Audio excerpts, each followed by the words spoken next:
ज्योति मिल जाए वो भी अमृत से बढ़िया है। क्यों बढ़िया है? कि वो पवित्र होती है, वो शुद्ध होती है। जैसी जिस चीज का हम सेवन करते हैं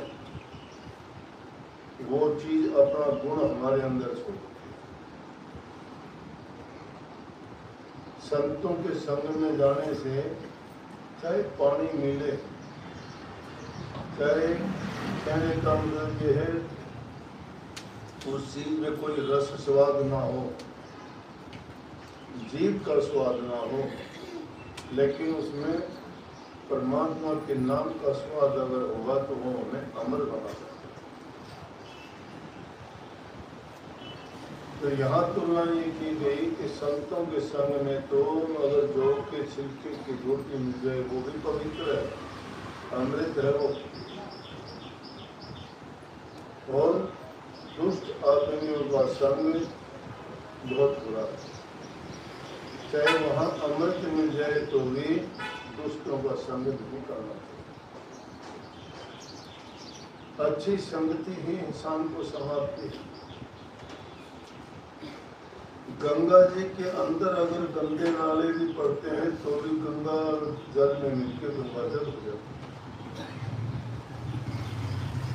चंदन के जहाँ पेड़ होते हैं उनके साथ ढाक और पलाश के पेड़ खड़े होना, उनमें भी चंदन की खुशबू हो जाती है।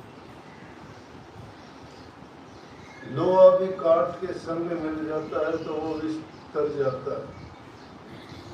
इसी प्रकार से बुरी प्रकृति के आदमी संतों का संग अगर करने तो उनका बेड़ा भी पार हो। लेकिन ये बात जो थी इसमें कही नहीं, तुम्हें अपना आपा छीनना है। हम आपा नहीं छीनते, दूसरी चीजों के लिए तो बहुत सोचते हैं, बड़ी गौर करते हैं, हर काम को बड़े फूक फूक के कदम रखते हैं, लेकिन अपने बारे में नहीं सोचते कि हमारा जीवन का परिणाम क्या होगा। हम जो करते हैं उसका हमें क्या परिणाम मिलेगा ये नहीं सोचते हुए आपा छीनना। पहले अपने आप को जानो, अपने आप को पहचानो। अपने आप को जानने और पहचानने का मतलब है कि हम जो काम करते हैं वो कितने अच्छे काम, हम जो काम करते हैं उसका परिणाम क्या होगा। हम जो भी काम करते हैं वो किसी को दुख देने वाला है या सुख देने वाला है।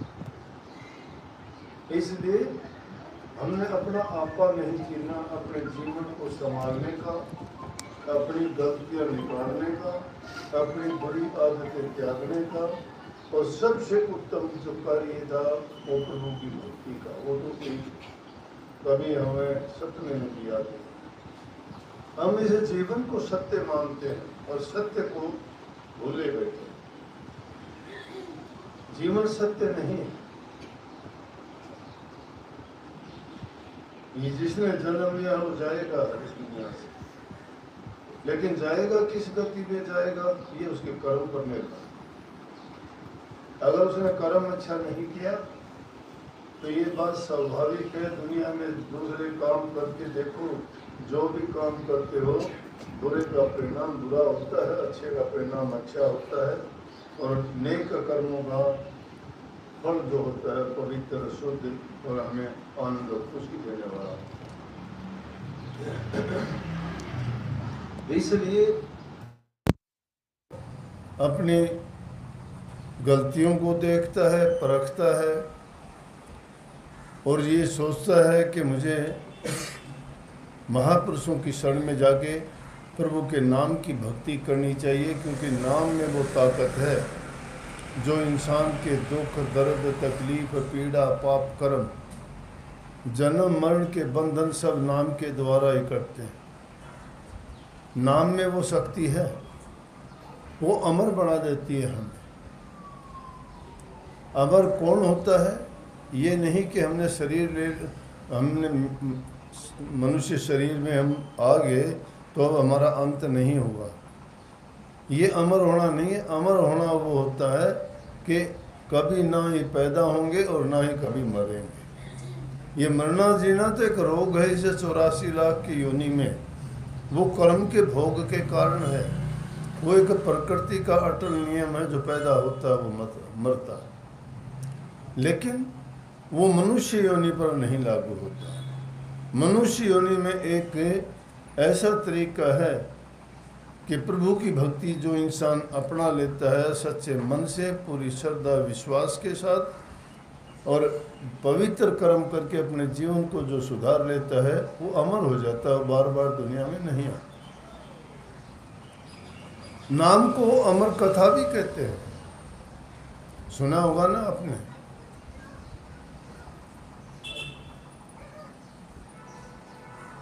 महादेव जी से पार्वती कहने लगी एक बार कि कहते हैं कि आपको अमर कथा आती है। वो अमर कथा मुझे आपने कभी नहीं सुनाई। बोला मुझे भी आप वो अमर कथा सुनाओ। मैं अमर कथा, आप जिसको नाम कहते हो ना, अमर कथा है।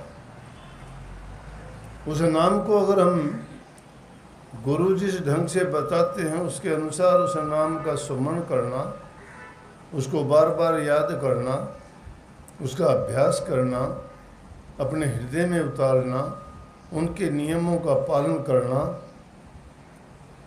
सीख जाते हैं, तो समझो कि हमने भी वो अमर कथा सुन ली है। अब अमर कथा कोई कहानी नहीं है जिसको जानते हो। अमर कथा है कि अपनी रूह को वापस इसके निज धाम में किस प्रकार भेजा जाए। तो महादेव जी कहने लगे कि देखो, मैं आपको अमर कथा सुनाऊंगा, लेकिन उसके लिए शर्त यह है कि आपको हुंकारे भरने पड़ेंगे। हुंकारे भरना जानते हो ना, या जैसे कोई बात कहता है तो कहते हैं हाँ, हाँ, कहते हैं कि नहीं। कहने वाला कहता है तो बीच बीच में हम उसको ये कहते हैं हाँ, कि मतलब मैं सुन रहा हूँ, मेरा ध्यान है, मैं गौर कर रहा हूँ आप जो कह रहे हो। अगर जो ये नहीं कहता है तो समझो वो गौर नहीं करता, वो कहता जा रहा है, वो उसका ध्यान नहीं है। उबासी आनी शुरू हो जाती है उसको, बिना नींद के भी उबासी आनी शुरू हो जाती है। नहीं, उबासी नहीं आनी चाहिए। जब सुनते हो तो तुम्हें पूरी लगन के साथ अपने ध्यान को एकाग्रचित होकर सुनो, उसमें आनंद आता है, पता लगता है, आदमी भूलता नहीं उसको। पार्वती कहने लगी कि ना ना, आप कहो और मैं हुंकारे भरूंगा। उन्होंने ताड़ी बजाई, और ताड़ी बजाई तो 12 कोस में कोई भी जीव नहीं रहा, सब वहाँ से दूर चले गए। क्योंकि वो तो पहाड़ कैलाश पर्वत पे रहते थे, जब जंगली कोई पक्षी थे कि जानवर थे, 12 कोस से कोई कुछ नहीं रहा। क्योंकि उसको अगर वो सुन लेते पार्वती के सिवाय तो अमर हो जाते। बोले मैं अमर कथा अब सुनाता हूँ कि अब दूसरा नहीं, तुझे ही सुना रहा हूँ। अमर कथा उसको सुनानी शुरू की, वो अमर कथा सुनाते रहे। पार्वती जी कहती रही हाँ, काफ़ी कथा सुनते सुनते, और फिर क्या हुआ कि नींद का टाइम आया, उसको नींद आ गई। नींद आ गई तो अब वो तो हुंकारे भर नहीं रही थी। लेकिन क्या हो गया, को अमर कथा सुन के एक पेड़ में एक तोते का पुराना अंडा था, और वो पुराना अंडा जीवित हो गया, क्योंकि अमर कथा सुन ली उसने। अमर कथा सुनने से वो अमर हो गया। अब पार्वती जी तो सो गई, लेकिन उस अंडे ने हुंकारे भरने शुरू कर दिए। उस बच्चे ने, सुआ कहते हैं, तोता कहते हैं, उसका अंडा था वो। सुख कहते हैं उसको, सुख, सुआ को, तोते को सुख कहते हैं। उसने हुंकारे भरने शुरू कर दिए। हाँ, उसने देखा कि इधर तो खर्राटे भर रही है पार्वती जी तो, और हाँ कौन करने लग गया।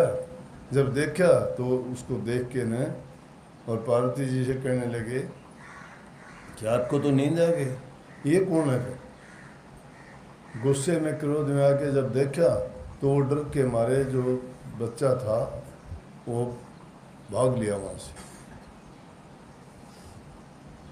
अब भागते भागते कहाँ जाए, त्रिशूल लेके वो उसके पीछे, वो मुश्किल होगी।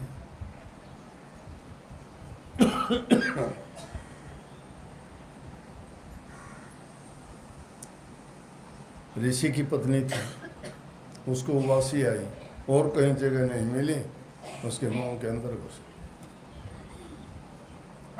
घुस गया। अब उसको मार नहीं सकता। ऋषि की पत्नी बाहर बैठ गया कि बाहर निकलेगा जब इसको देखूंगा। और वो बाहर निकला है काफ़ी सालों तक, कई साल बीत के वो बाहर बैठे रहे और वो पेट के अंदर रहा। लेकिन उन ऋषि पत्नी को कोई इस बारे में कोई तकलीफ नहीं हुई कि मेरे पेट के अंदर कुछ है। कहने लगा कि बाहर आ। उसके पिताजी ऋषि थे, वो कहने लगे भी बाहर आ जा। बोला बाहर मैं जब आ सकता हूँ एक घड़ी के लिए माया रुक जाए, नहीं तो मैं बाहर नहीं हूँ। अब माया कैसे रुक जाए? ऋषि जी उससे कहने लगे महादेव जी से कि वो दोबारा ऐसे निकलेगा नहीं।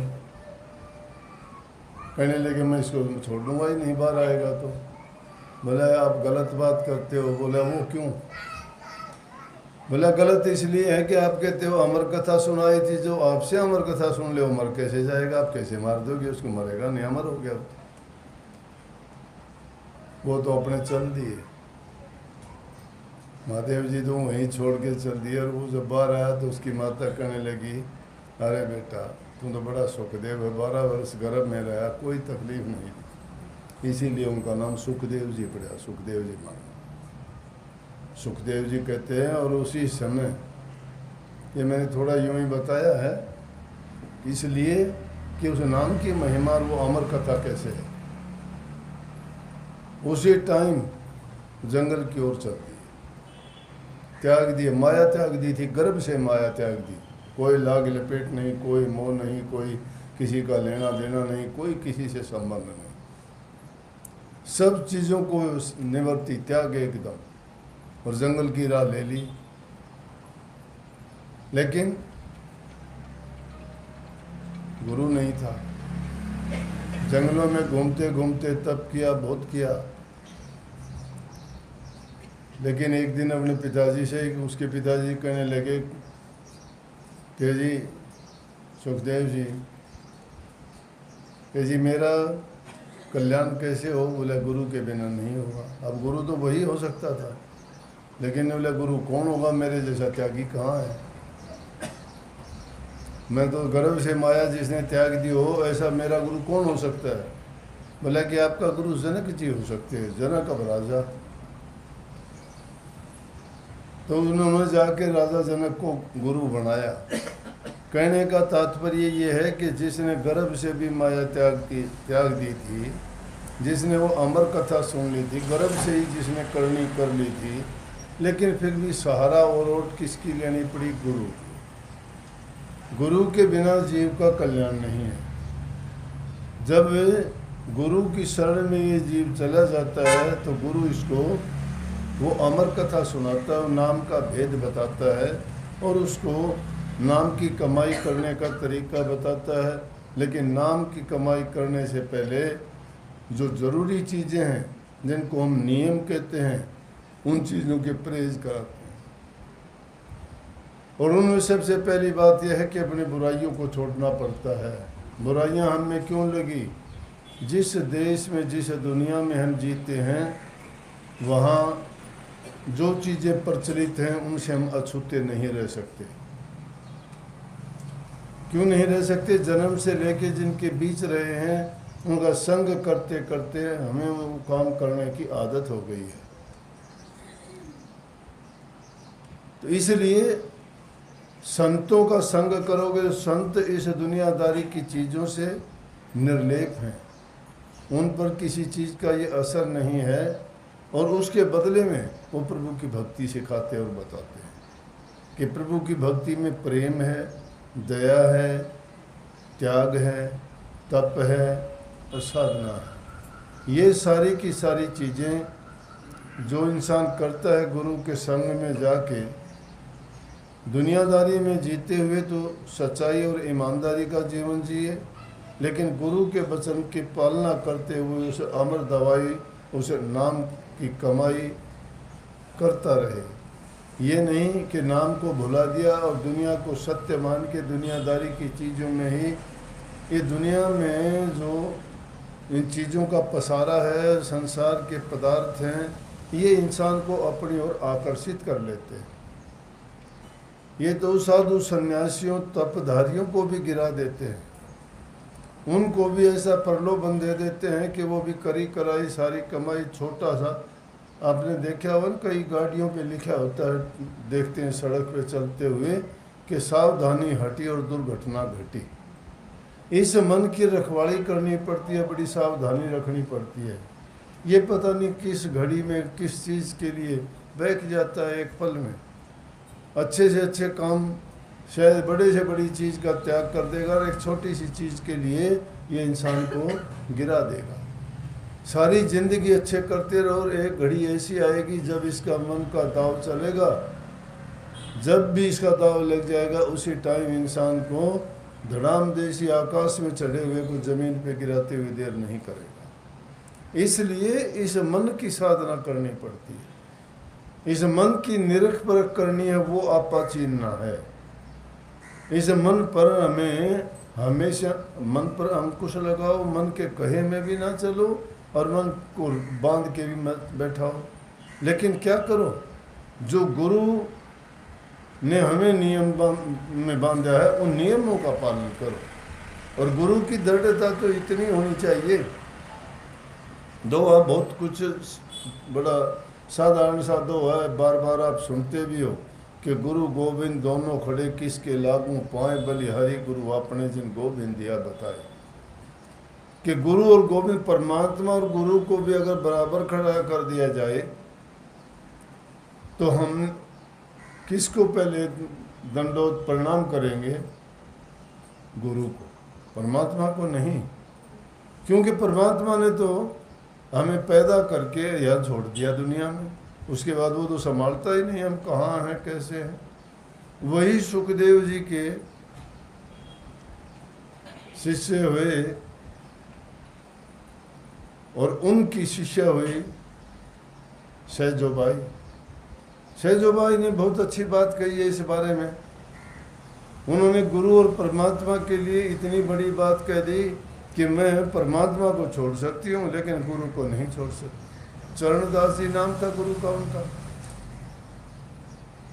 और गुरु के ज्ञान से इतनी ओत-पोत थी कि प्रभु भक्ति में लीन रहती थी। और जब ऐसी कोई बात आई, बढ़िया जाति से थी, राजस्थान से,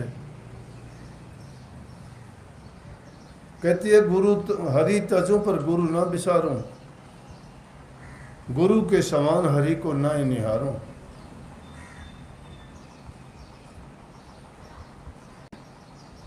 हरि ने 5 चोर दिए साथा, सतगुरु ने छुटा ली समझ अनाथा। हरि ने अपना आपा छिपाया, सतगुरु ने दे दीपक दर्शाया। अगर कहती है हरि रूठे तो रूठन दे, तू भी दे सिटका, सतगुरु सिर पर राखिए वो आप पे करे सहा। कहता है कि मैं परमात्मा को क्यों मानूं, परमात्मा को छोड़ सकती हूँ, गुरु को नहीं छोड़ सकती।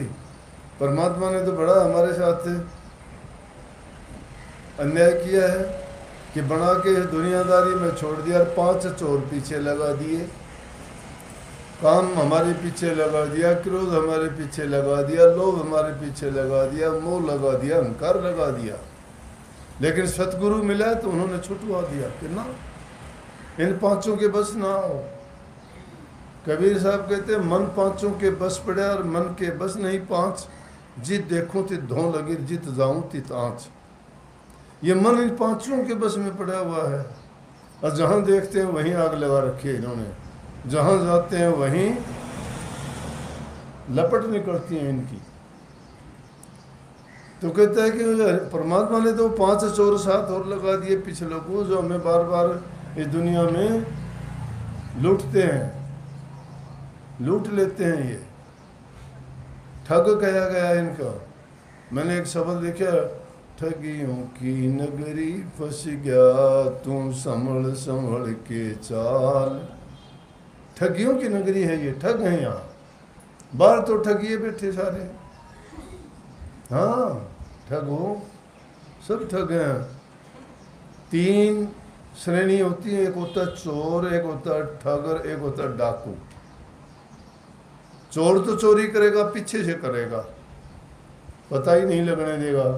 तुम कहीं बाहर गए, घर में घुस के तुम्हारा निकाल ले जाएगा, ताला तोड़ लेगा, खिड़की पाड़ लेगा।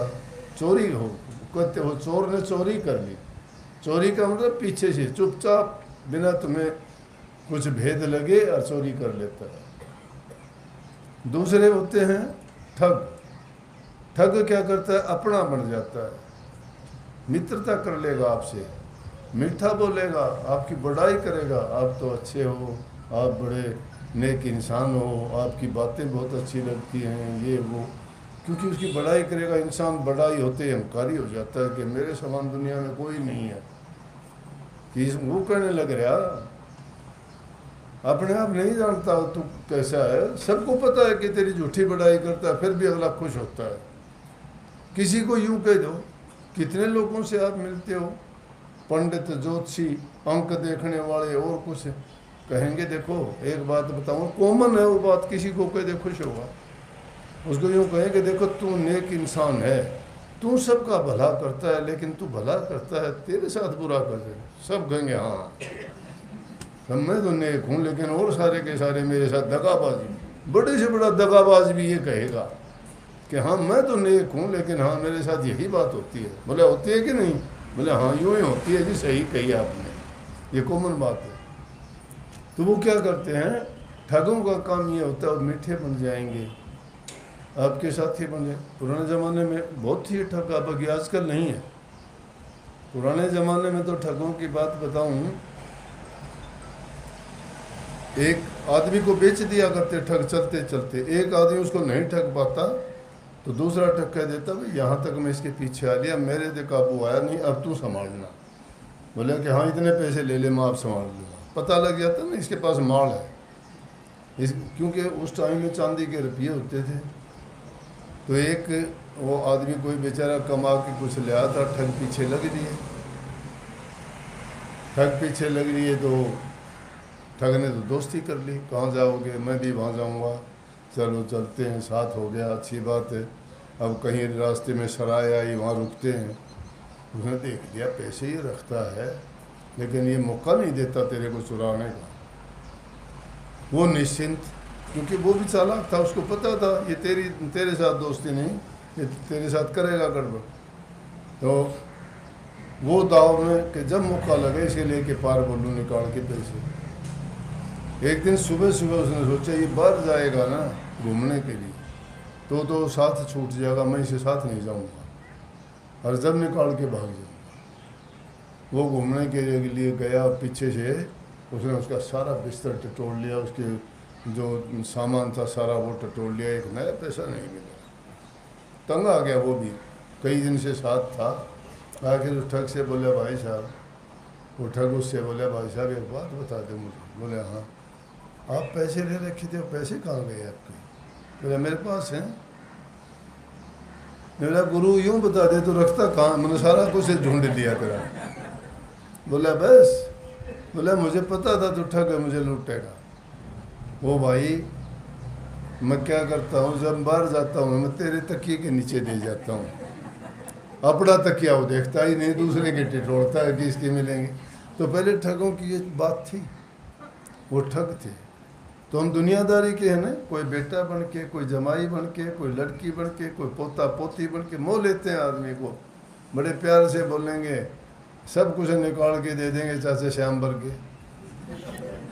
वैसे दवन्नी को नहीं दे किसी को, लेकिन एक बार वो कहेंगे ना, कोई दादाजी, कोई नाना जी, फिर नाना जी चौड़े हो जाएंगे, सबको निकाल के पकड़ा देंगे कि ये ले। तो ठगों का काम होता है लूट लेना, प्यार से बोल के, अपना बन के। तो हम दुनियादारी के लोगों में जो घर परिवार के रिश्तेदार, नातेदार, मित्र, सखा हमारे बढ़ते हैं, और जब उनको कही है कि साईं इस मतलब के हैं, वो साईं इस संसार में मतलब का व्यवहार, जब लग पैसा पास में और तब लग ताको यार। तब लगे ताको यार यार संग ही संग डोले, पैसा रहे न पास यार मुख से नहीं बोले। कह गिरधर कविराज जगत को यह ही लेखा, जो दुनिया में देखा मतलब का देखा। जिसका मतलब होता है तो सब कुछ बनने के लिए तैयार है। तो ये काम है ठगों का। अब तीसरा हो गया डाकू। डाकू तो क्या करता है, वो ना तो प्यार दिखाता है ना चोरी करता है, वो तो बंदूक दिखाता है, या तो दे दे नहीं मारूंगा, है कि नहीं। तो ये है वो ठगियों की नगरी। हम किसी न किसी रूप में ठगे ही जाते हैं। कोई प्यार करके ठग देता है, कोई चोरी करके ठग देता है, तो कोई उन डाकुओं की तरफ से धमका के भी ले लेता है।